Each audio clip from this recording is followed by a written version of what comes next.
जो नफरत का बीज इन 80 सालों में इंडिया में बोया गया पाकिस्तान के खिलाफ, असल में वही नफरत अब एक आग बनकर इंडिया को भस्म करने वाली है। क्यों?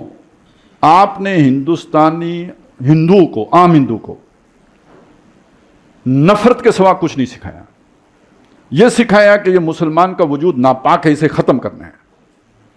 अब जब आप खत्म करने बढ़े और आपने बताया था कि मेरी 56 इंच छाती है, ठीक है, और मैं जिधर शुफ करता हूं उधर सब भस्म हो जाता है, उन्होंने तो आगे से मुड़ के आपके दांत तोड़ दिए। अब उनको जाके कैसे चुप करा के बैठेंगे? आपने इंडियन मीडिया देखा है? आपको बेवकूफ लगता है? ऐसे ही है ना, अहमक लगते हैं। सारी दुनिया उनको अहमक कह रही है, वो फिर वही लाइन ले रहे हैं। क्यों? वहां सौदा यही बिकता है। उनकी पब्लिक अब ऐसी बन चुकी है, बहुत हॉस्टाइल पब्लिक है वो। अब अगर उनमें मोदी उनके जज्बात की अक्कासी नहीं करेगा तो मोदी खत्म होगा, और आने वाला कोई गांधी नहीं होगा, मोदी का बाप होगा। क्योंकि पब्लिक के जो जज्बात होते हैं उसको रिफ्लेक्ट कर रहा होती है जमहूरियत। तो जो मोदी से ज्यादा बदमाश होगा वो आएगा। और ये जो इंतहा पसंदी है, ये मुल्कों को यहां पहुंचाती है जहां मोदी ने हिंदुस्तान को पहुंचाया। अक्लमंदी अगर किसी शय का नाम होती हो अकल नाम की कोई शय मोदी में, तो वो जाके अमेरिका का अलाई बनता है या चाइना का अलाई बनता है। उभरती हुई ताकत है, सामने नजर आता है। और अगर 1.5 अरब मुल्क का सदर या वजीर आजम जाके चाइना के साथ दोस्ती करता तो वो ना करता उसके साथ। और उसके मुकाबले में हम 25 लाख वालों की क्या हैसियत होती? ये अपॉर्चुनिटी जो हमें मिली, ये किसने दी? मोदी की बेवकूफी ने दी, अमाकत ने दी, अहमक पने ने दी। और क्यों? पीछे वो वाला जोर है। तो इस चीज को सामने रखें कि ये इंतहा पसंदी अहमक होते हैं।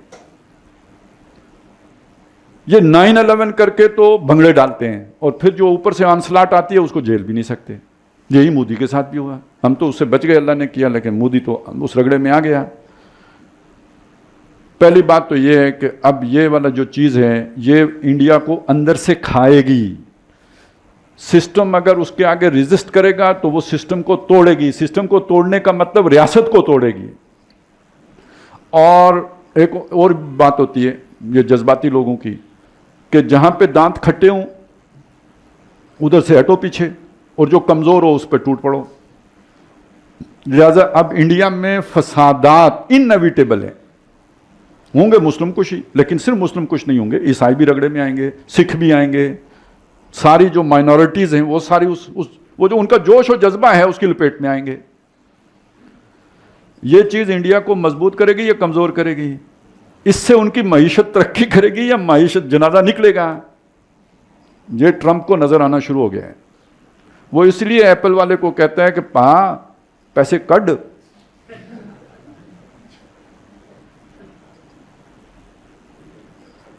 तो ये अच्छा, उसके अलावा ये जो 15 साल मोदी ने लगाए हैं, तो ये सिर्फ सियासी तौर पर ही ये इंतहा पसंदी नहीं आई है। इन 15 सालों में फौज में भी वही लोग ऊपर लाए गए हैं जिनके अंदर ये जरासीम या ये बीज था, ये जहर था। इन 15 सालों में अदलिया में भी ऊपर वही लोग लाए गए हैं जो आखिर देखिए ना, ये जो मस्जिदों का केस आता है, अदालतें ठक फैसले कर रही होती हैं हिंदुओं के हक में।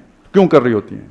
सारे बाइस्ड लोग हैं, सारे हिंदू इंतहा पसंद किस्म के लोग हैं जो अदालतों में लाके बैठाए गए हैं। पुलिस में, इंतजामिया, बाकी डिप्टी कमिश्नर था जो अभी मारा है पाकिस्तान ने, जो वहां पे सारी टारगेट किलिंग करता था। तो ये पूरा स्टेट क्राफ्ट जो है उस इंतहा पसंदी का शिकार हो चुका हुआ है। ये रियासत कैसे बचेगी जबकि वहां पे कोई नस्ली एतबार से भी, मजहबी एतबार से भी इतनी डाइवर्सिटी है? इसे तो सिर्फ सेकुलरिज्म बचा सकता था। लिहाजा इसका शिराजा बिखरेगा। इसलिए मैंने 47 वाली बात का हवाला दिया था। उसने ये चीज देखकर वो गेस किया था कि ये टूटेंगे। आज वो चीज एक इफरीत बनकर हिंदुस्तान पर मुसल्लत हो चुकी है। और ये सिर्फ मैं नहीं कह रहा, तमाम हिंदुस्तान में जिनको थोड़ी बहुत अकल है वो कह रहे हैं इस अहमक ने मरवा दिया हमें।